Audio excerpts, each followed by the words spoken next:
First in the tank is a duo of morons from the Windy City. They're known for their podcast, but will they be able to get the sharks to bite on their new venture? This is Shark Tank.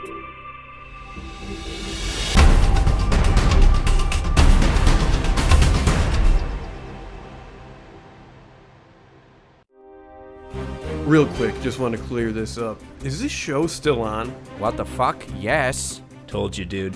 Hello, sharks. We're the Anime Sickos. I'm Tom. I'm Joe. I'm kind of the leader of the Anime Sickos. Insane.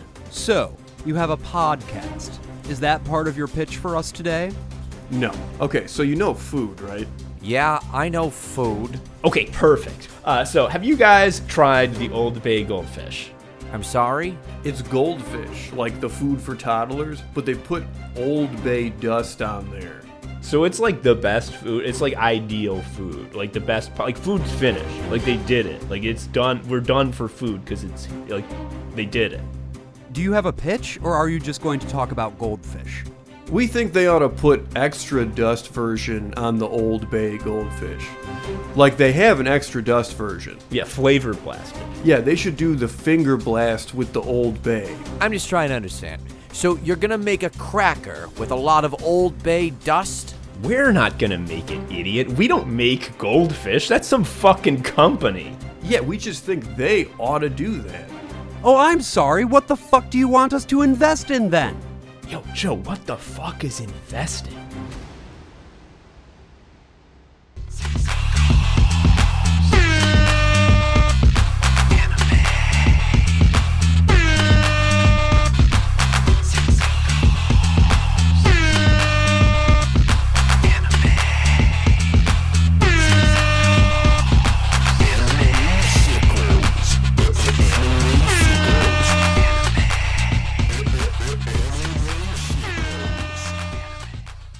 Hello, everybody. Welcome to Anime Sickos. It's the podcast for geniuses and the only podcast. We take a look on Anime Sickos at the four pillars of modern misery: anime, gaming, posting, and jobs. I am Tom, an anime sicko. I'm Joe, an anime sicko, and my throat is always normal. We've never coughed. I've never gurgled or burgled. You've never burgled? Oh, wait, that means stealing. I have stolen. You know, burgling is so fun. It's like, you're cool if you do that. I do it all the time. It's called It's called computer burgling. Torrenting. Torrent is the horse from Elden Ring. We have a new patron. It's Greasy Pete, our foulest patron yet. I'm willing to say this is our greasiest guy. Yeah, this is just a foul and disgusting Pete. Can I make some assumptions about the money that's being... Are we talking British pounds? I understand your impulse here, and I think that that's a good instinct to cultivate, but no, these are American dollars. Could be that Greasy Pete slid across the Atlantic because oil and water don't mix. They just went down a slip and slide, or whatever fucking bullshit term they use in England for that type of play equipment, because you know it's a bad one. And they slid across the entire ocean, and so their money changed to US dollars. Greasy Pete, I bet you're not actually that greasy. We're giving you a hard time. Thank you for patronizing us. We appreciate your support, and actually good name for real though. Yeah. You can patronize us at patreon.com/animesickos. When we say patronize, it means give us money, not like talk down to us like we don't understand things that we obviously do understand. Don't do that. It'll make me so fucking mad. Yeah, don't say we need to change our diapers or we're babies. I know don't about do the that. diaper. I know I'm not. The diaper routine is so simple to me. So we're going to talk about anime for one of the first times in ever. It's okay. This is like Joe's layoff. We had an episode just last week about how it was like, oh, what a traumatic thing to be laid off. How destabilizing. It's actually the biggest W for Tom of all time. Tom keeps winning. This is Tom's triumph of all time, folks, because I watched this anime show that is one of the best animes I've ever seen when it was pretty new in 2022. I was like, wow, wow, this is like a great show. And not only is it like a high quality show, it has like so many themes that are sicko, like 100% sicko themes. So like I gotta get Joe to watch this show. You'll recall that I said 2022 and that is not the current year. So you can fill in the blanks about what happened there. However, Joe was hanging out in my house because he don't got no job. He was just like, I'm gonna hang out. And I'm like, but motherfucker, sit your white ass down and listen. And I played him the first episode. He put me in a playpen. He turned on the TV. He was like, here's Prestige TV. You have to watch this or I won't put on Deadwood. And I was like, okay, fine. Yes, and I thought that was going to be the end of it. I thought, like, okay, I have something to share with my friend that we're both enthusiastic about, but I'm like, I'm not holding out hope that it's going to go any further than that. Folks, within days, I was getting texts that had indicated that he was slamming these suckers. Ooh, it was so... I'm talking about these prestige anime. It's not actually... It's one of them live action animes that were produced in America. Those are happening a lot more these days. Yeah, it's called... We're talking about Severance. The TV show Severance. It's funny you were cute and coy about the anime pillar when it's like... It's a show about just job. Like the worst version of it, but it's very much job. What's the last show I watched, binged? I don't know. It's been years. Like the last 3 years, every couple of months, you inform me that like I have watched an additional episode of The Bear. Yeah, that's basically it. And no, I fell in completely. One, because it's like just good on its merits. Two, it's nice when I had brain capacity that could be used for consuming art and not like spreadsheets or emails or whatever. And then, oh wow, just that momentum of like, oh, I have a show and there's like, I can just keep fucking hitting next. And to sort of give context here, Trump got shot in between episodes. I didn't even follow up on that. I was like, oh, sucks for him. Next. Well, here's the thing.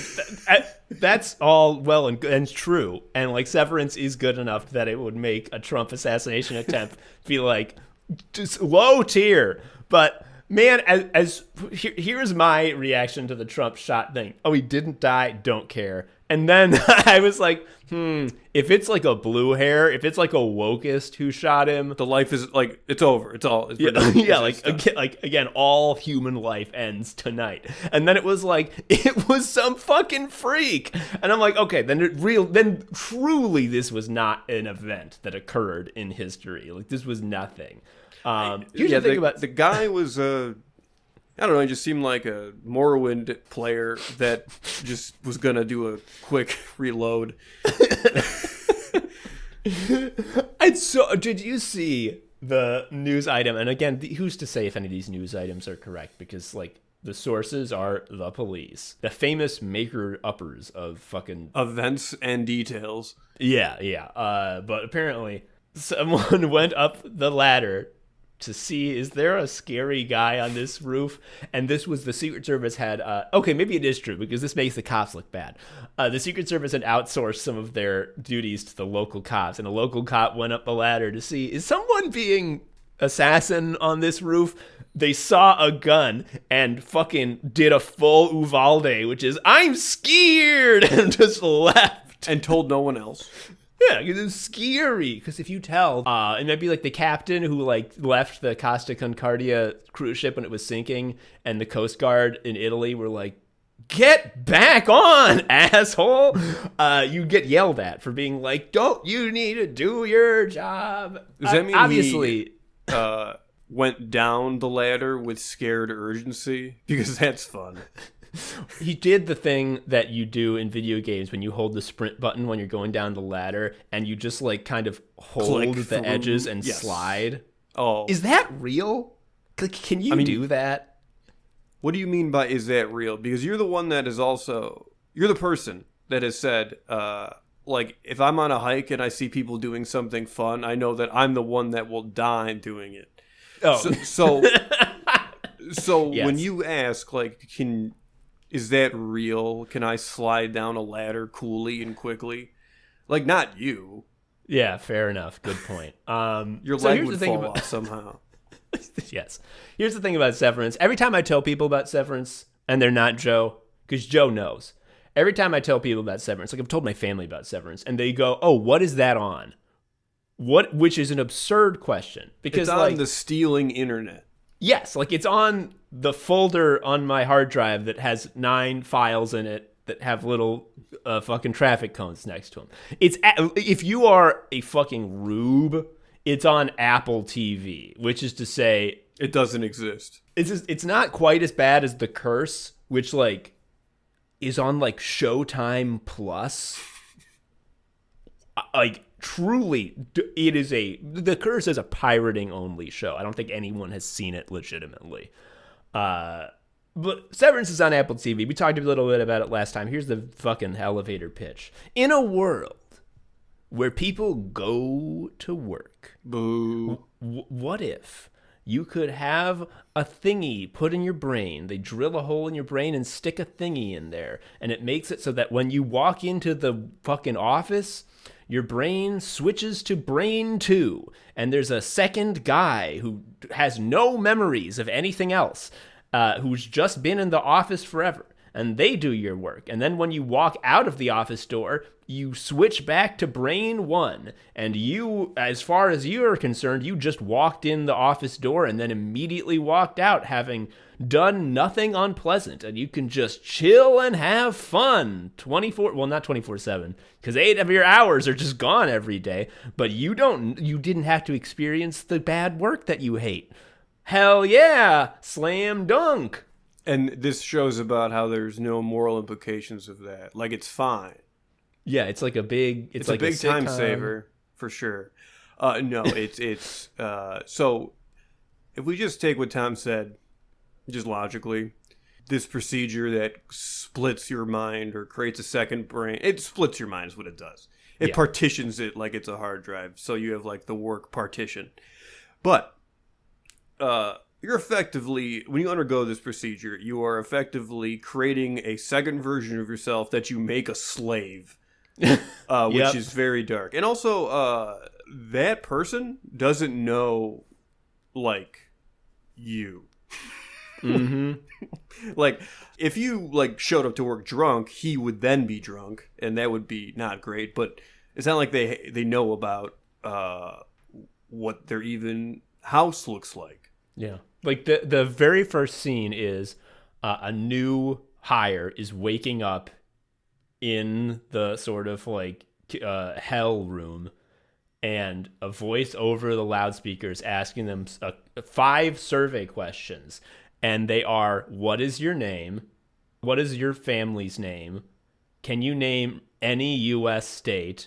Like, where do you live? And like, what color are your mother's eyes? And our hero, waking up in the room, freaking out, answers, I don't know, Delaware, I don't know. And then the door opens. That's like a good score. That's a really good score. Yeah, he opens the door and goes, you got a perfect score. Like, so that, I think, sets the tone. You have to be told your own name. It's incredible. You don't even get your whole name. You get your name and first initial, which is just we're going to get into a lot of this. We need to talk aesthetics. Let's talk aesthetics. Let's talk aesthetics from the top. Yeah, we're going to get into the spoilers later. This is just like general shit that represents excellence. Joe, tell me about the aesthetics. So the actual office that they work in, which is underground because it's a secret bunker, that they can't have windows because then they might know what outside is and get curious. Correct. Yeah, and as Tom has said, the elevator descent down is when you switch over, so that's fun. So the aesthetic is 60s tube technology, kind of endless, austere hallways. There is a bit in the beginning where Adam Scott, who is our hero, by the way, it's not named Adam Scott, it's the actor Adam Scott. He's walking from the elevator to his desk. And because I was watching this the second time, I wasn't sort of like getting strung along by the suspense. I knew what was happening. So you I could was see just like, objectively how fucking funny like the twists Yes. and turns are. It's a lot. The hallway he walks down is 100% Sideshow Bob rake coded, because you're like, it's impossible for him to turn left, right, and left again still in this hallway. No, he does it like 10 more times. It is an absurd hallway. I love it. But like, yeah, they work on computers, folks. The computers, they're black screens with green text on them, and the monitor and the keyboard are both contained in a big chunky molded plastic It's shell. got a trackball. No mice, trackball only. Oh my god! And they have so there's only the main group of workers that we follow in our delightful series is a division of 4, and they sit in this little cluster of desks that have these green cubicle walls that they can raise and lower to talk to each other. Those 4 desks, though, it's worth mentioning, are in the center of a massive cubicle space that is open. Yes, it is an enormous cavern, of course lit monstrously with like hellish fluorescence. So here's the thing about Adam Scott. If you've seen him from Parks and Rec or some other thing he's in, I don't know. He's in fucking Star Trek First Contact, the first Next Generation movie. He's like the guy who is flying the Enterprise, and Picard is like, take us to the planet, sir. And he's like, yes, Picard. And I'm just like, is that fucking Adam Scott? And he's never on screen again. Anyway, if you've seen him in Parks and Rec, you're like, that's like a handsome guy. Like he's like a movie star. He's or affable. TV actor. He has a face that is like, okay, like this is a pleasant person. So I don't know what they did to him in this show, because like I've seen interviews with him, like current, and he still is handsome guy. But I think in they this did show, the procedure on him. I think they did the severance to him. he's like so uggo-fied, it's insane. Like they light him so awfully in The Office, which is like perfect. I love it. He looks like Tom Cruise from some angles. A kind of a fucked up Tom Cruise. Yeah, in the sense that like Tom Cruise has a very like, his face shape is very prominent. You know, he's got that in this. Yeah. He also, I think another thing that really lends to the uggofication is that he's never clean shaven or with facial hair. It's always the absolute worst looking transitional period between those states. Just the fucking dots that make your face kind of look blue from a distance. That's him every episode. Okay, we're gonna wait. So that's The Office is this weird, like strange sort of like dream. It's a Castlevania like castle rooms. if it's an Yes. office. It is this winding, impossible to know. Oh, it's not impossible to know, but it's like the fact that they don't know where anything is a plot point, to the point where like characters attempting to map, which is forbidden, is an important factor, because like they are in a labyrinth. They're in Castlevania. Like they need, like I bet if they got double jump, a lot of the places they couldn't get into would be like, oh, now we can do that. or they beat it, like they beat Job, and then there's an upside down Job right above that they have to do. But you didn't. When we were talking about the computers, we left out what they actually do on the computers, which is wonderful. Oh my god, it's so fun. You asked me this in episode 1. They're macro data refiners. So what they do is they look at a screen full of numbers, and they use the trackpad to sort of like mouse or track over them.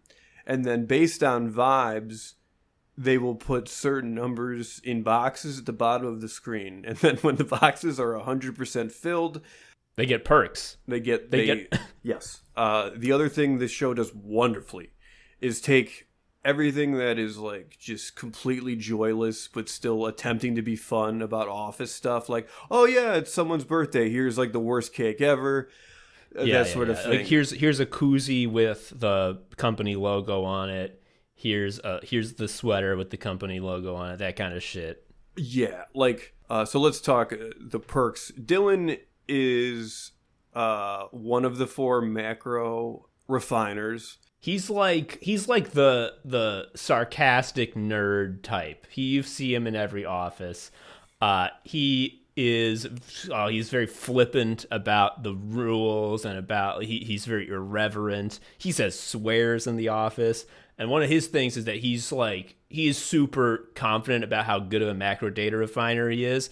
And he loved the perks because they are the proof that he is that good. And he's the first one. So do it. To show how good the perks are, Dylan shows off that he has like a company mug that's filled with Chinese finger traps, and he's just like, yeah, every time I finish an assignment really fast, I get one of these finger traps. So like he shows it to the new hire, Helly, who is freaking out. She is like, oh, she was born today. I was born today and I'm in hell, and you're telling me I have to go to work forever. No. And there's like someone, I forget who, but it's like, maybe give her a finger trap. And she's like, no. The whole point of the finger traps is that you earn it. Like you would enjoy it. Yeah, she won't get calmed down by the finger trap if I just give it to her. God damn. So, he is very competent though, but he is like the flippant. He knows the rules, does not respect them. But he gets the job done, so like, what, you gotta love him. But he's also acutely aware of like the power and politics of the place. Like he's not like ignorant. Like he knows what will happen. Then we have an amazing character actor who is playing a tight, buttoned-up guy, which is a wonderful choice for a character actor. It's motherfucking John Turturro from Barton Fink, folks. His name is Irving. Would you believe it? He's great. I don't know how they fucking got John Turturro to be in this TV show as a supporting role, not even the lead. But like he's like on fire. He's so good. He is the bootlicker. He is the one who follows all the rules. And we're getting into the characters, but really quick, and maybe this comes later, but I just want to like get it in front of people's minds now. So like there's the aesthetics of the inside of the office, in the hell world. But even outside, when you're in like the real world, the show's like visual design and set design and just how it's lit and shot is still incredible and still is so in theme. For example, the entire show takes place in like the worst hell days of winter. There is not a blue sky ever in the entire show. There is just snow it's night everywhere. Always, because I guess it's always 5 o'clock. It doesn't say where it's at, but I get like New England vibes. Yeah, and like our man Adam Scott, like he's the only guy who we see outside of the office. He's the only person who we know who he really is. And like he drives his awful car through these awful slushy streets in an awful gray twilight to his awful townhome. And every single time we're in an indoor scene, it's so fucking dark. It's fucking pitch dark, save for the single bare light bulb directly overhead. Again, lighting Adam Scott to be the most uggo man who ever lived, which is such a choice because like he's like a TV lead actor with a famously handsome face. Like nope, he's a fucking freak, dude. And now you may be wondering, based on our explanation of the severance procedure and how like you have a work self and an outside self. Now, you may also remember that we're geniuses and realize that what makes anime good is that they often figure out ways to do more guys per guy. Like Frieza can transform into a bunch of different guys. So this show is doing the drama version of more guys per guy because there is obviously who they are at work. And then there is their horrible, sad baggage upstairs, which is connected but unknown to each party. Mm-hmm. This would be great on the DS. Do you see what I'm saying? Yes. Oh my God, you play the macro data refinement on the bottom screen because it is literally a touch screen game. You get the 5. I feel like this 5 belongs in folder number 3. Yes, and you and drag then the it money with the stylus. You get you can use to buy more light bulbs for your shitty house. Oh yeah, on the top screen, perfect. And like it's not only is it free more guys per guy because every one of your lead characters is 2 guys, but it's free mystery box, but legit. Like the mystery box concept, everyone has sort of soured on, especially after the show Lost. If you're not familiar with the mystery box concept, it is a storytelling concept in which it could be anything. Yeah, you show a crazy box. What do you think's in here? And like you keep pointing at the box, meaning like anything could be in here, and you get all nutty, being like, "What's in the fucking box?" And everyone hates Lost. The standard dumb guys take on Lost is like they didn't even have any answers. They were making it up as they went along. There's no answers at all. That's wrong. The slightly less dumb guy idea, but still pretty dumb guy take on Lost is like, actually, the show was really well done. And if you actually pay attention, everything's explained, at least everything that really matters.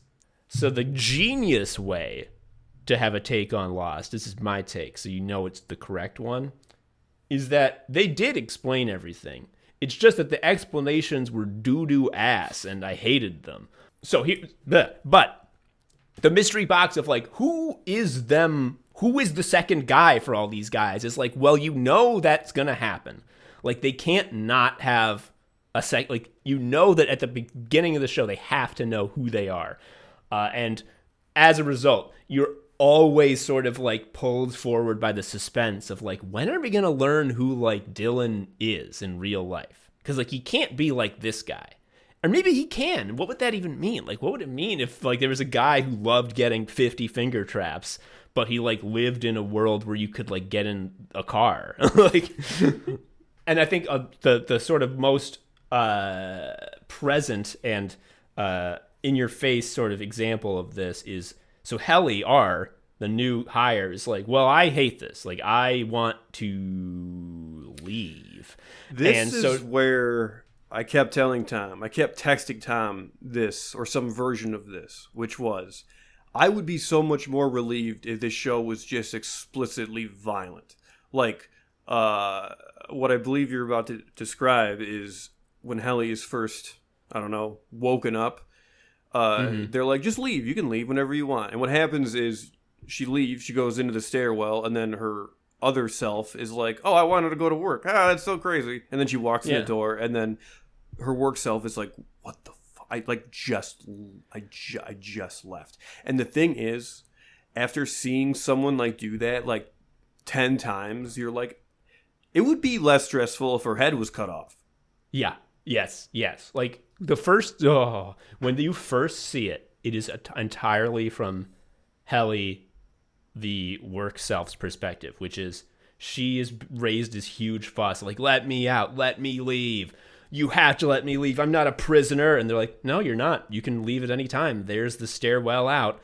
And you see it like in first person view, like it's that part of the movie Doom with The Rock where they show from the gun's perspective, first person view. And it's just her opening the door to the stairwell and then being like whoosh, she immediately is walking back into the hallway.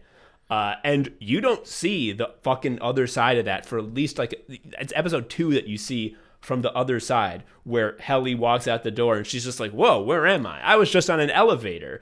And the fucking hell, the head demon of hell is like, I guess you're a little fussy in there. It happens from time to time. And she's just like, you know how workers are. Yeah. And she walks back in and does it like 3 more times. And every time she walks out, she's just like, I must be really raising a fuss.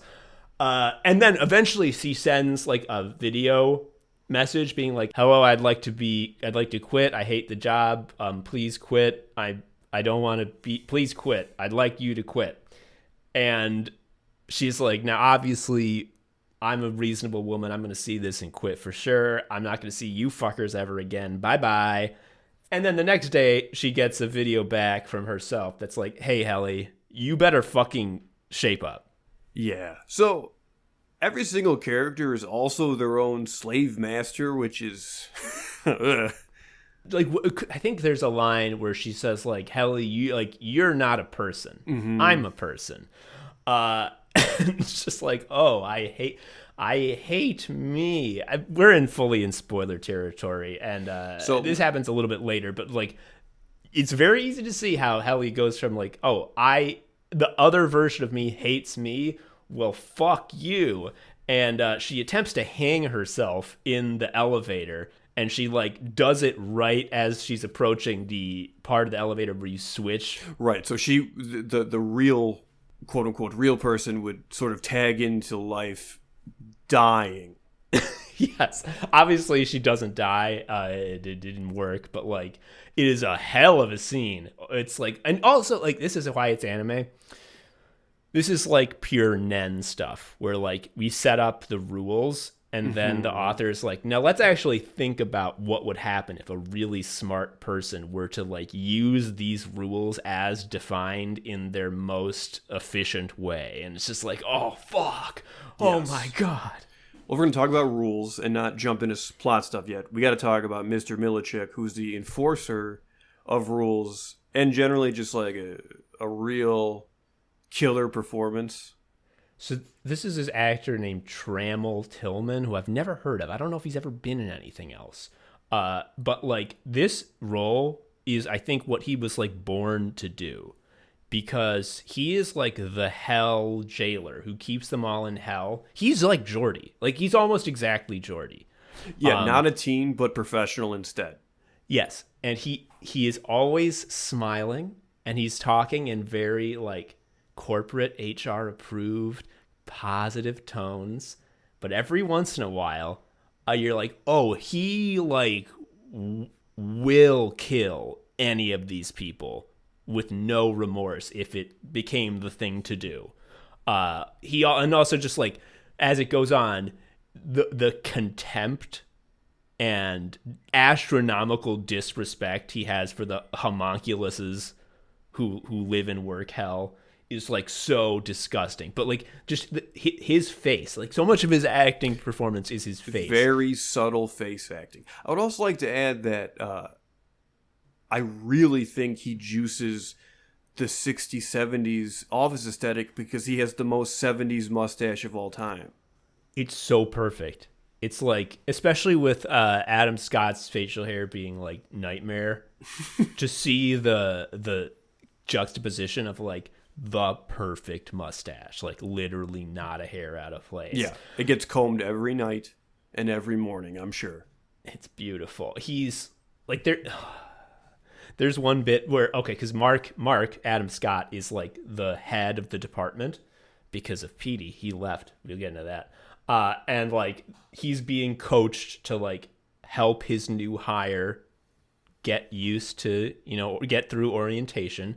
And it's not going well because she just tried to kill her outside self. And she's basically freaking out at every opportunity. I mean, correctly. Yes, absolutely. Mr. Milchik is like, now, Mark, when Helly comes through that elevator, it's going to be her first time conscious since she was hanging. So it's really important that you make your eyes kind.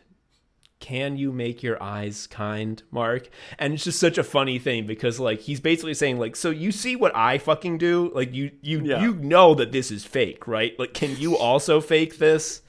And then, of course, Adam Scott makes the worst face of all time. Yeah, he just kind of bugs them out. Like, I mean, because how could they be emotionally intelligent? These are people whose lives are like maybe 6 months long, who have only ever sat at their desks and put numbers in boxes. I think the last big picture piece that is worth communicating here is tone. We've said details that are like suspenseful, sort of like thriller-esque, and that is definitely the case. It is, however, a very funny show at the same time. Because it's so dark, it's funny. Yes, it's so dark, and it makes the absurdity of like the corporate positive HR speak, which is absurd in real life. It's like so ridiculous in this shit. Like the very first episode when Helly is waking up, and again, it's like her 7th minute of life, and she's like, why don't I remember anything? I feel like I should remember something. And she's in orientation, or supposed to be in the equivalent of orientation. And Adam Scott's character is like supposed to be reading from this binder. Like it's like very much like, welcome, new hire. And anytime the script has anything with like a little bit of personality, just like, how are we doing today? Or just like a clause that opens a sentence like that, it's just the most awful. Like, he just fucks it up. It's so good. He does such a bad job. I mean, because every time she says something like, that she is putting a lot of like terror and rage into, he kind of goes like, wow, you sure seem excited to get started. No, well, yes, but first, the thing is, he goes, and he like flips through the binder to find like the flowchart branch that she just triggered. And then he's like, oh, yeah, this page. I see you're feeling a little disoriented. However, lucky you, because you're in orientation. And she's just like she's like throwing stuff at this point. Yeah.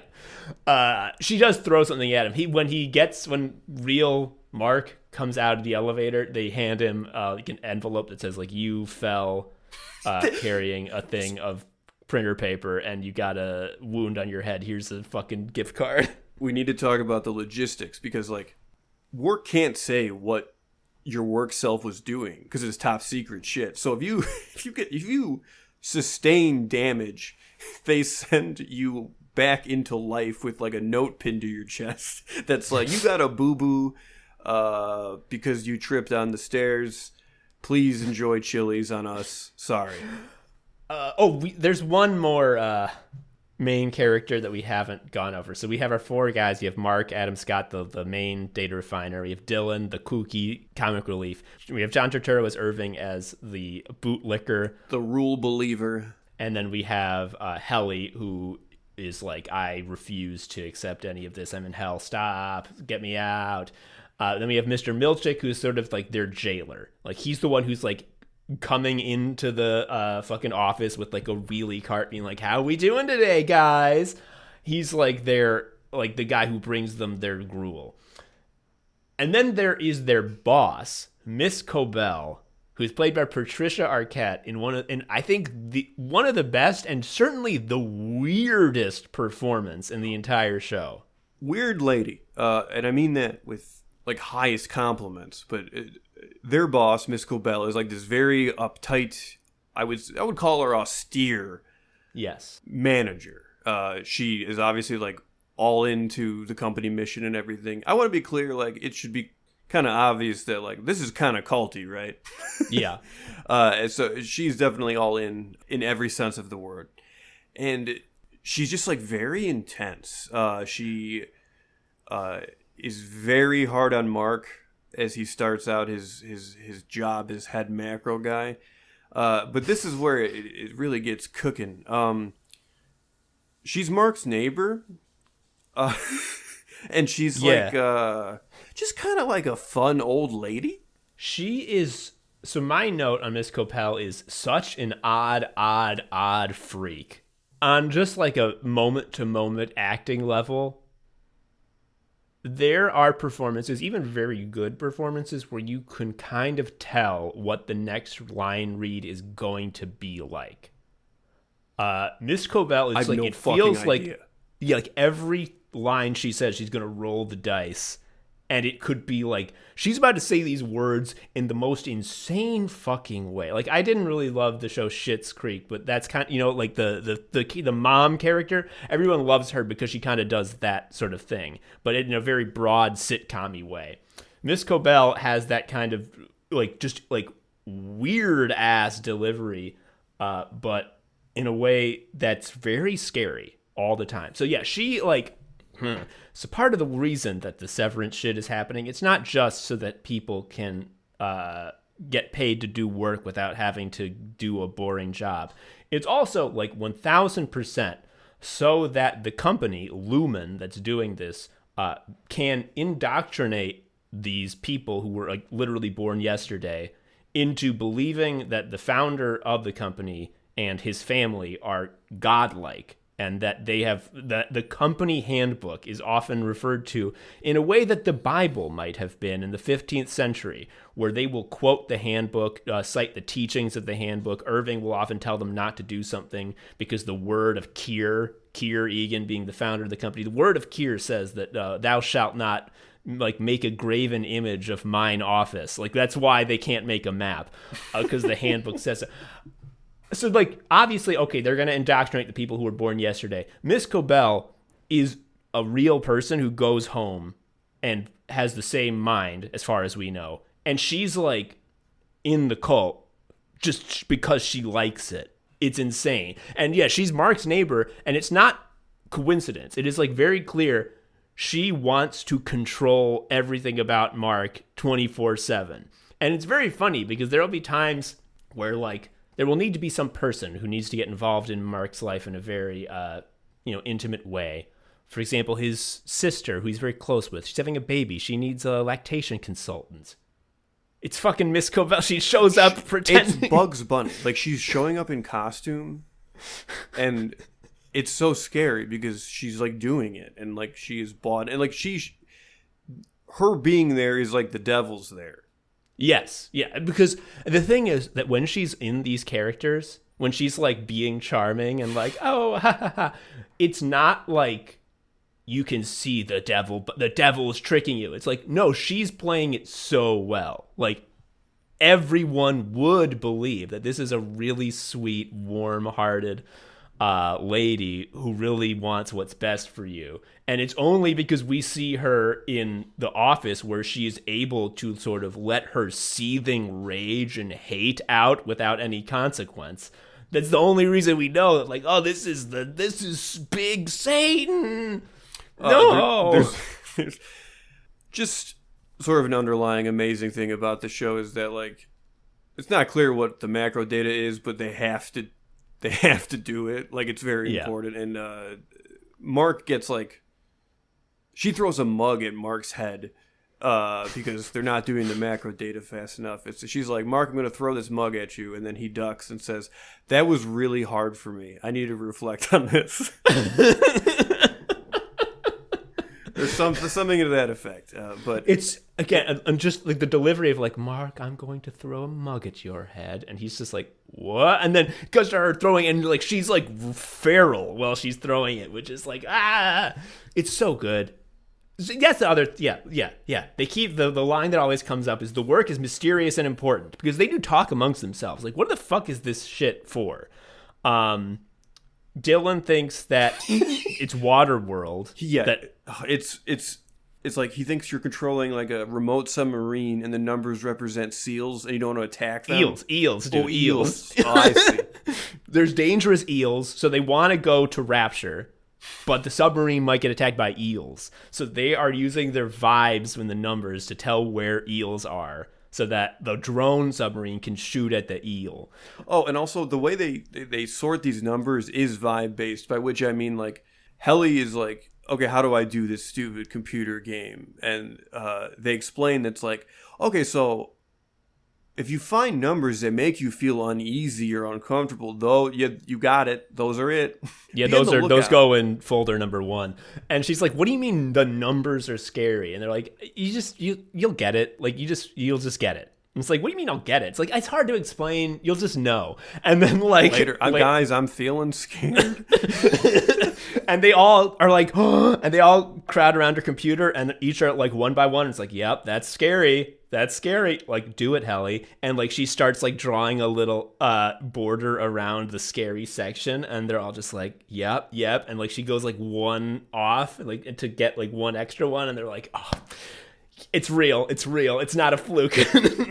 It's so fucking fun. And like that's another fucking weird thing, is that like it's so easy to think, and I think I thought this right at the beginning, that the work is nothing. That like they are not actually refining data. It's nothing they're doing is meaningful. It's just, the company is Satan. They want to make an army of people who are 100% bought into the company as their cult. It is their god. It is their country. It is their mother and father. And the job is just something they do to torture them. But like, as you say, like if they don't do enough, like when they are too busy like futzing around to do their macro data, like Cobell and Mr. Milkshake are like legitimately panicking. Like this is like, oh no, like we're gonna get in so much fucking trouble. So let's talk about the inciting incident, which is there used to be Petey who worked on the severed floor because there's only 4 of them. So if Helly got hired, someone had to leave. So Petey left. He used to be the head of the department, and he was Mark's best friend. It's very sad because we've said countless times that Mark looks like shit. But in the flashbacks with Petey, when he's joking around, there's so much joy in his face. He's got a real bud in there, man. Of course, it's like his not real self, and but he does like him. So the inciting incident is Mark in real life sees a haggard freak approach him, and he's like, "Mark, I'm Petey. I'm from work. I had experimental surgery to put my 2 halves back together again, but it's making me fucking puke and die because it didn't work right. Help me, please." Yeah, and then Mark's like, "Oh boy." And then he just lets him hang out in his unfinished basement for a bit. So PD is basically dying a lot. How they show the effects of this reintegration sickness, which causes him to basically have his brain experience both selves at the same time. So he will be sitting downstairs, but then like across the room, the computers from work and the people from work are there. So like his mind is like fucked and merged into one location. Also, his bleeding. Mark will say something that reminds him of something that he said at work before, and then suddenly he's there like living the scene. And like that's how one of the ways that we see the good old days is because like motherfucker is just like living it, and then he just he wakes up in a different place because he was like walking around and talking while that episode was occurring, and now he's back and he's like fuck, and he bleeds. So he gives him a map. He's like, "Mark, I made a map. You need to map the fucking severed floor." His map looks like shit, but everyone's maps look like shit. It's so funny that the map is terrible. So this is another Lost thing. Lost did this thing in whatever season where there was like a blacklight map written on this big wall, and it, like when they turned the blacklight on and the ink started glowing, everyone was like, "What the fuck? Oh my god, there's a map. This is And like the big thing was everyone freeze framed that image and tried to like reverse engineer like what all of these little pieces of data meant on this map. And that was the intent. And Lost, they did put all that hidden Easter egg shit in there. In Severance, Petey's map is like a baby did that. It's useless. But I mean, it's like it's something. It makes when severed Mark finds the map, it plants the seed of like Petey wasn't just sitting and taking it. Maybe I shouldn't just sit and take it. Helly doesn't really want to sit and take it either. I'm trying to tell her to sit and take it, but maybe that's wrong. Irving is Mr. Follow the rules, sit and take it. Although he has his sort of transformative moment where he says, you know, like, now I want to burn this place down. So they are, to their knowledge, like the only department, like it's just like the 4 computer people. Yeah. But there is actually another department called Optics and Design, which, as far as I can tell, their job is to put paintings in the hallway. Yeah, they make paint. They are the one who makes, so those aesthetics that we praised, they are making that. Like they make they make the paintings, they make the signs. We see at one point they're 3D printing stuff. So maybe they made the computers. And the head of this department is Christopher Walken. Holy shit, folks. It's insane how he's like a real guy. Like Christopher Walken you'd think is like a meme man, but like he's real and he's so good in this. He's very funny. So the dynamic there is that's Christopher Walken's character is named Bert. Irving falls for Bert.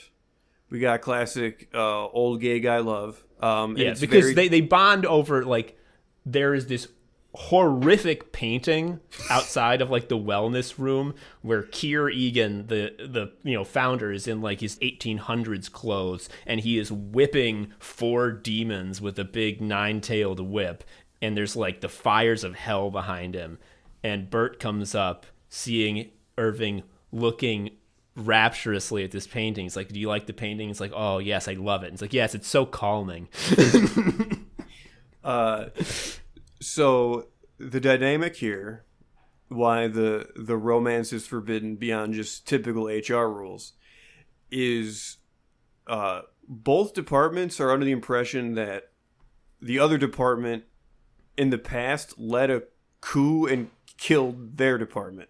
Yeah, that's the reason they're so far apart and don't know where the other one is because like there used to be a big war, and like like Mr. Milchick accidentally, scare quotes, shows Irving a painting of the optics and design people like killing and eating with macro knives. data refinement, Just like ritual dagger knives. And he's like, "Oh my God, I'm so sorry. You weren't supposed to see that." And then, of course, like when Irving gets over his fear and it's like, "I need to see Bert because I love that old gay man." Like Dylan believes the stories. Yeah, he's like going as like his bodyguard, and Dylan's like, "Look, they say they don't know anything about it, but they have the same fucking painting right here." But like in that painting, it's reversed, and it's the macro data refinement people eating them with knives. And Bert is like, we're learning to trust you, but I should let you know that there is a rumor about you guys. We all know it. No one believes it, but we all know it. Joe, what's the rumor? They say you have pouches. Like kangaroos, yes. You keep a larva in there. If you get too close to you, the larva will come out and bite you. Yes. So what happens is Bert is old, which means his outside self is old. So his outside self is done working. He's retiring, which in practical terms means inside Bert is deleted. Yeah, this is his execution day because like Irving is like really struggling with falling in love because one, the word of Keir says, "Thou shalt not fraternize with thine coworker romantically." But and also I think it's just like, because this is a guy, he's been working there longer than anyone, so his consciousness is probably like 4 years old.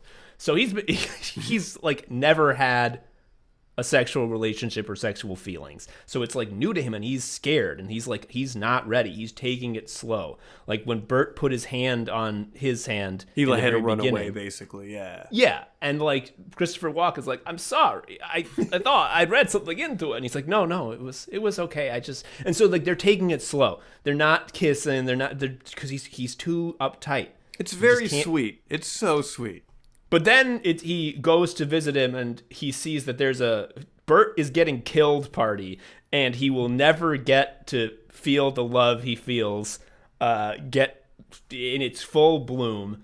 And there's a hilarious message, a hilarious video message from outside Bert. And I think this is what I mean by like every person is their own slave master to their work self here. So it's a message on a substitute teacher TV that gets wheeled in, and it's the outside Christopher Walken, and he's just like, "Hey everybody, this is Bert's last day. I know you made him very happy, at least I think so. Obviously I can't experience those memories, but I get a vague sense maybe that like he enjoys his time here, although I guess I really wouldn't know. So anyway, see you later." It's so fucking funny. He's just like, I mean, like, what can I say? When I come out of that elevator, I don't feel bad. Yeah, probably because of you guys, right? But then again, it could be for any number of reasons. It's so fucking funny. And obviously, so this radicalizes Irving, so that's what gets him all in. And another thing that's radicalizing all of them, and this is the funniest gag in the whole show, is that Mark's, so he said he's very close with his sister, and his sister's having a baby. So she is married to a dopey man who is so fucking silly. He is a blowhard, pseudo-intellectual dope. But kind. He's kind, though. That he like blowhard to me, I think of like MLM marketing type guy. It's like this guy is sincere in his dumbness and his sweetness. Yeah, he has nothing but kindness in his soul, but he is a moron. Yes. And he writes a book, a self-help book, that it's one of he's written many of them. And when he and Mark interact, you get the sense that he knows that Mark thinks of him as his intellectual lesser. For example, when they're in the birthing cabin, he's like, Mark, help me hang the kelp around the birthing room. And Mark is just like, the kelp? What's that for? And he's just like, do you really want me to explain? Like, he knows that he's going to hate the answer. And so, which is also endearing. But he gives him an advanced copy of his book. He leaves it on Mark's doorstep.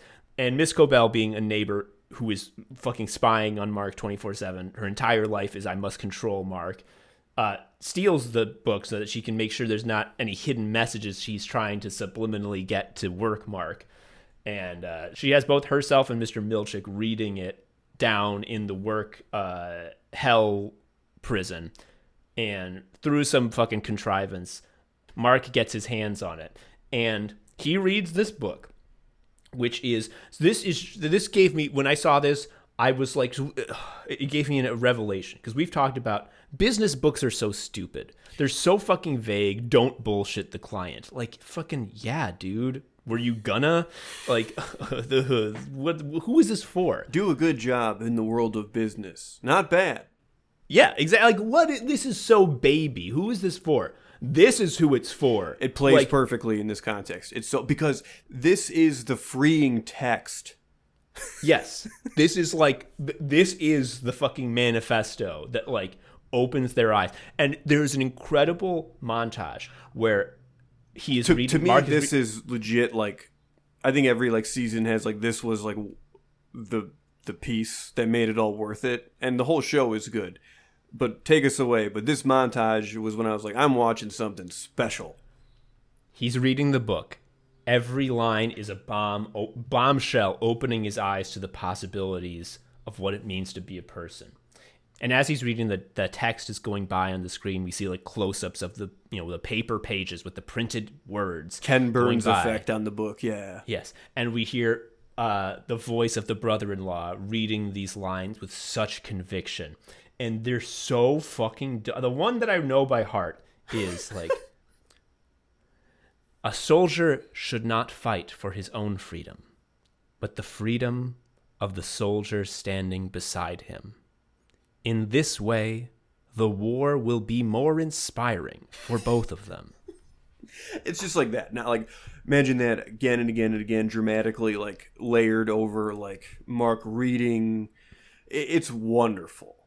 Just like we described this brother-in-law character, it's dopey, but it's well-meaning. So like, these are not like, these lines are clearly the writer's room being like, guys, we've done a lot of work making a very intricate plot and pacing it to be really tense and suspenseful. Let's spend today writing the dumbest lines. Woo, party day.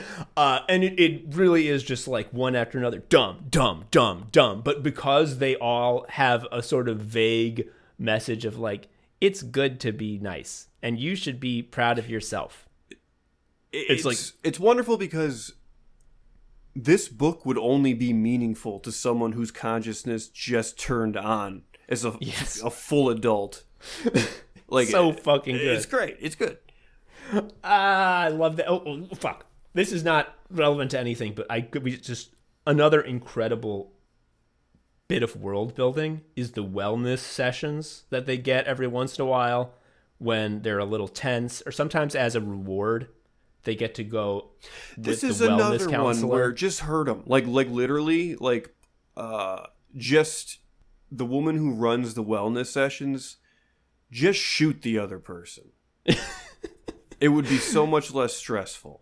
So you go into the wellness room, and there is a woman who looks like a statue, and she makes you sit in a chair. And she says, I will read you a number of facts about your outie, which is what they call the version of themselves on the outside. Yeah, innie is the work one, outie is outside. Yeah. Please try to enjoy all of the facts equally. And she will then list a number of facts like your outie is kind. Your outie is a friend to animals. And every time, like, there's one where he's like, your outie is skilled at kissing and lovemaking. And Irving, who's getting the wellness, is like, oh, no. And she's like, please try to enjoy all of them equally. Do not show preference to any one fact. Yeah, he loses 10 points, right? Yeah. If you lose all your points, you don't get to hear any more facts. The room is, honestly, it kicks ass. It's like this crazy therapy room with like a whole ass tree in there. Yeah. There is a point later on where Miss Casey is able to speak candidly. That's the wellness coordinator. The woman who looks like a statue. She's able to speak candidly instead of in the very structured wellness session type of way. And she drops an incredible bomb, which is just like, this consciousness has been alive for 107 hours. And the 4 hours I spent in the office with you guys were the best of my life. And it's just like, fuck. It's like the majority of my existence has been half-hour wellness sessions with you. And it's like, oh no. Oh, no. There's other shit with her, but we're not going to get into that. Fuck, dude. Can we talk about Enter Sandman? Can we talk about that? Yes. Okay. Yeah. We got to talk about Enter Sandman. So here's the thing. Petey, who is Mark's friend, who underwent the brain-fixing surgery, who ultimately dies as a result. He does be died. He dies. And you know how funerals are. So, like, there'll be home movies and stuff being played and things like that. And one of the movies being played at the funeral is him with his teenage daughter. And they're both playing, like, guitar. And they're singing the Metallica song, Enter the Sandman. And both of us, Tom and I, watched this and just thought, this is such a fucking stupid song. It's the dumbest. It's insane how bad the lyrics are. If you didn't know about the song and you were just given a printout of the lyrics, you'd be like, a baby wrote this. A baby that hates snaps. It's about I think I should be able to go to bed at 8:30. It's too scary to go to bed at 7.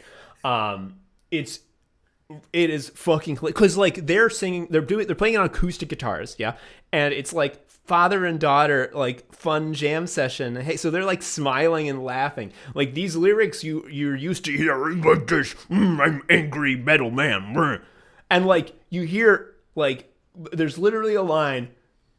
Where heavy thoughts tonight, and they aren't of Snow White. Yeah, man, I didn't think they would be.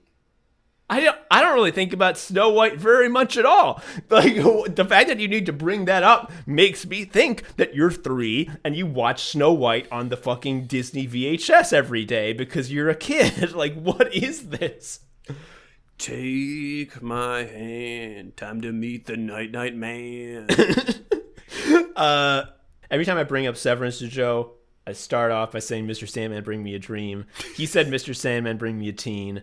Make him the most racist that's ever been seen. That, for the record, that was a post that happened when, do you remember when those private school, high school kids were like mocking the native... Yes. Yeah, okay, so that's where I saw the post. But yes. Mr. Sandman, bring me a teen. Make him more racist than I've ever seen. Make him a gamer who plays Apex Legends with a big goon cape for his day-long edging. This got to be one of the worst.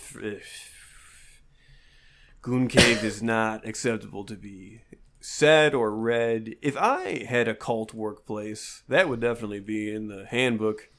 You don't say that shit. It's so... Okay, so... We've gotten a lot into this show. It's funny. It's got a lot of good stuff going on in it. It's got great performances. Oh, can I talk about Dylan for a second? Yeah, talk some more about Dylan. Dylan's he's a rich vein. He's very funny. It's a wonderfully acted character. What I wanted to say, so the actor Zach Cherry, this is the second thing I've seen him in. And the first thing I'd seen him in is American Bake Off, where he hosted with Ellie Kemper. And I came away from that being like, I don't really think this guy's that good. And I was wrong. I was so fucking wrong. I'm so wrong. But the issue, of course, is that like Bake Off is the sin. Like they don't let you do a joke really. The only joke they let you tell is like, I think Paul Hollywood is sexually powerful and a dangerous man. Whenever there's a joke about how they're scared of him, it's like, he's 5'4", he's got jeans from Kohl's. I would fucking put that guy in a Boston Crab. He would not know it hit him. But yes, so I mean, Ellie Kemper is obviously a very delightful person, and like even there, it was like fine, but not like amazing. So when I saw him first at the computer, I was like, oh, I don't know how this is gonna go. I was so wrong. He's so good. He's so fucking funny. The island of Britain owes him an apology. Yes, there's a bit where they earn a musical dance experience by finishing their files on time, and prior to that, they get the egg bar, and so Helly is shocked. It's literally a cart with just like deviled eggs on it, and the lights are insane because they're getting ready for the dance experience, so it's like flashing red. There's a line where Helly notes, I can't believe it, these eggs are actually really good. And the Zach Cherry's delivery on, the egg bar is coveted as fuck, is it's perfect. It's like, I've seen this guy. Like, he is the perk fiend. Like, I just love it. And the waffle party. Can we say the waffle party? Yes. So in the very beginning, he mentions the waffle party is like the perk you get if you were the refiner of the quarter. It's like the best perk. Well, and so we think that's going to be a party where you all eat waffles. It's not. Joe, what is it? So he gets it. He stays after work to do the waffle party, because when you win it, you get to stay. And what it is you enter a room, and then in that room there's like a house, like how the Unabomber shack is in that FBI container. Yeah. The house is a total replica of Keir Egan, the founder of the company, his childhood home. And then there's like, it's dark, it's very dark in there, and there's a table with waffles, and then you eat the waffles, and then after you've cleared your plate, you see that under the syrup, the plate says, go to the bed. And there's a giant, like, paper mache mask head of the founder, right? That's who it is? Yeah, and you put the mask head on. And throughout the season, you've heard about, like, the scripture that he wrote in the handbook. And one of the things is that there are 4 tempers that you must tame. I forget what they are, but it's like laziness, woe. Yeah. You have 4 pillars of misery in you, and your personality is based on your ratio. And there are 9 values that you're supposed to uphold. And so you go and you put on this mask of the founder. You see in the bed that there is a 9-tailed whip that on the end of all of them has the 9 values. And then 4 sex dancers with hideous masks that represent the 4 tempers come in and do a sex dance for you. It's just, the show has been so sexless. Yeah. I mean, because how could there be any? Yes, exactly. I mean, like, it's very clear what it is. It's like, these people are not going to fuck. They don't get to fuck because they're homunculuses. But, like, they might eventually awaken sexual desire, and that might make them bad at working. So we need to let them fuck, but in a way that makes them love the company more. And it's the waffle party. It's fucked. So, okay. Do we want to get into, like, we've been going full spoilers. Do we want to just do finale stuff? No, I think we should leave it. I think we said enough to, like, get it juiced without touching on the really cool shit. I want to talk about the finale in a non-spoiler way then, because I think that the season finale of Severance is like a masterpiece. It's like one of the best episodes of any show. Every second feels like a year. It's so tense. You cannot look away. Lids are being torn off mystery boxes left and right. And you look in and you go, oh my God! It's like to the point where if there weren't a season 2, and there will be, if there weren't a season 2, or if season 2 sucks, the way they ended 1 is a triumph enough that they did it. Like, it was worth it. It was an achievement. Another fun fact that I forgot to bring up is that the reason they got Christopher Walken cast in the show is they had John Turturro, and they're like, we need to cast this guy Bert. And he's like, oh, you know who would be great for Bert is Chris Walken. He's my good friend in real life. We have chemistry already. Cast him. If he knows it's coming from me, he'll say yes for sure, and he did. And I gotta say, it's so funny to get cast in a show and be like, hey, so you're gonna have to be gay with some dude, and you're like, can I no smooch more. my bud? Like, I call my homie, Mr. Director. I can't help but notice you're looking for someone for me to smooch. Yeah. The other thing about the production is that it was cursed because it started with COVID and then the writer's strike for later. And it was just plagued with problems. It's a really a miracle show. Because I did a lot, like anything that I get like really into, I have to do the reading, and I want to like look up interviews and behind the scenes stuff, information. So the creator, the head writer, showrunner, creator, Dan Erickson. So we've talked about how like writing is impossible to make money on, and it's the big failure thing. It's like what you do if you want to fail and suck is be a writer. He is like the one guy who it all worked out for. So like he doesn't have like a huge list of credits. Like he's done some small things, but he's a very small resume. And he just wrote the pilot for Severance as like a, like here's the script. And it was like one of those ones where it's like, oh, it's really good, but it's unproduced. Like, oh, it's those like, oh, don't you wish these got picked up scripts? And it sort of had a reputation. And fucking Ben Stiller found it. He read it and was like, this is now my life's work. Like, I will kill myself and move heaven and earth to make Severance. He was just going to direct the pilot, but he ended up directing most of the season. Ben Stiller, I'm talking about Zoolander, one of the best of TV directors. Yeah, just like he's just incredible. There's so many things that are so fucking baby simple.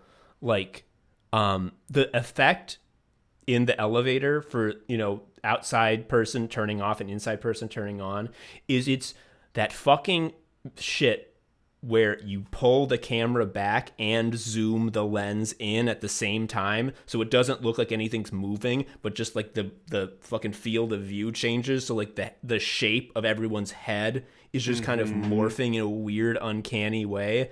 That perfect way to communicate that. Like, yeah, because it's awesome.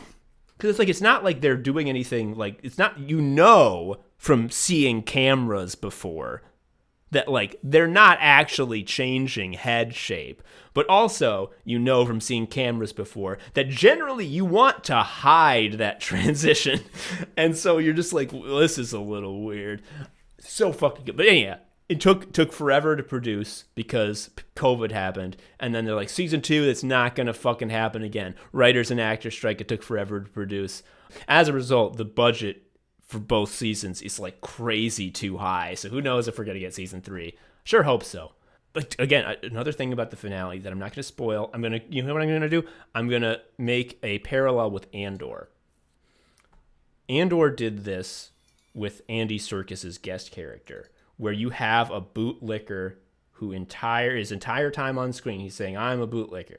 I believe in this, and I will not say a thing that you like because I believe in licking boot, and I will lick boot forever. And something bad happens, and they're like, come on, man, you gotta not lick boot. And he's like, I will lick boot. This changes nothing. I will lick boot. Something bad happens. You gotta stop licking boot. No, I will lick boot. I will lick boot forever. And then at the end, when something bad happens, and he's just like, I will die to end the boot licking forever. And you're just like, yes! Yes! Oh my God, Joe. Again, don't say anything spoiler, but when you found out who the second guy was for all of our guys, did you go nutty?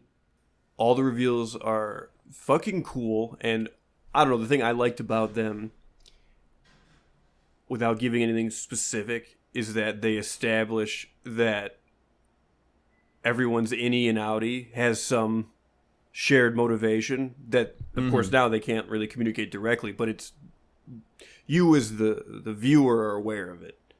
Yeah, it's interesting both because like you get the treat of like the mystery is revealed, but the reveal means that like the context, even if nothing really changes, my knowing this changes the context so profoundly that like it's never gonna be the same. Because like if there's just like a normal scene next season, I'm gonna watch that normal scene now knowing who these people are, what they do on the outside, and like what does that suggest. And like this is why I think, you know, I said like, oh, even if season 2 is bad, it'll still be a great, like a masterpiece single season show. Like I think season 2 is gonna fucking whip huge ass, because just like so much has been set up with so much potential. It feels like we're just seeing,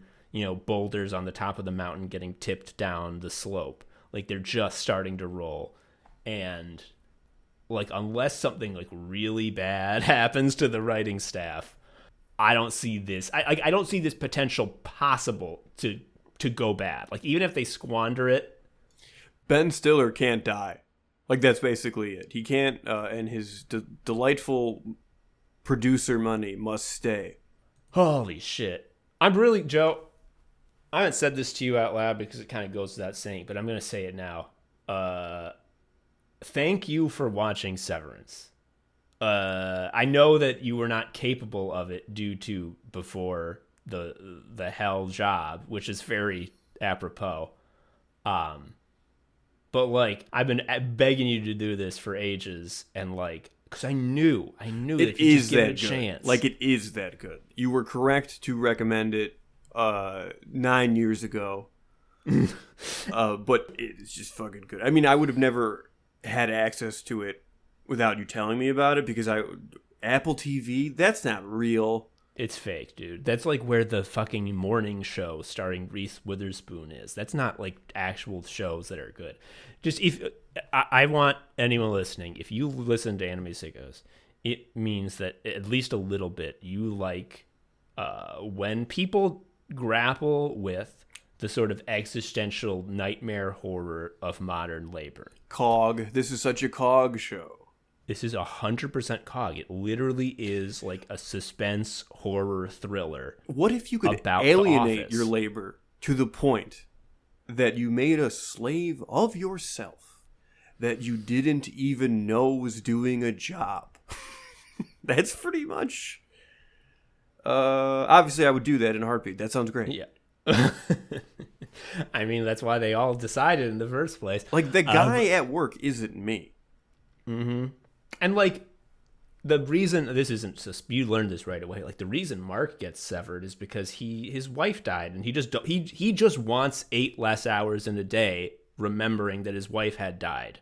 And it's just like that's totally understandable. Like I completely buy that would drive you to do that, but just like, and that's what's so fucking hellish about it, is that it is also like, this is also believable, aside from obviously the fake sci-fi technology, but just like this behavior. Do you really think Google wouldn't be doing this if they could? Do you really think they would? It's just on top of being like a really slick, well-written, well-plotted sci-fi thriller show. It's got themes, folks, a message. What did we say? If we got Severance, what would happen? It would fall out of my head, like the chip would just kind of fall out. And then for you, they would put it in backwards, so you have 2 work selves. Yeah, I go to work both times. Anyway, that's all the time we have from Anime Sickos. We're going to do a sketch right now. Remember the sketch in the beginning? It's part 2. Sicko mode, sicko mode, sicko mode. Sicko mode, sicko mode, sicko mode. Sicko mode, sicko mode, sicko mode. Sicko mode, sicko mode, sicko mode. Hey Sharks, thanks for the second try. I know we kind of blew it that first time. I still think the Old Bay has legs, but I did understand what your producers told us, so we got it this time. Like, this is gonna be good. All right, so what's your idea? So do you think it's weird that Goten is born so much stronger than Gohan? Because like when Gohan is born, his power level is like what, like 1,000 tops when he's like coming out of that pod. Uh-huh. But like Goten can become Super Saiyan immediately. And Trunks as well.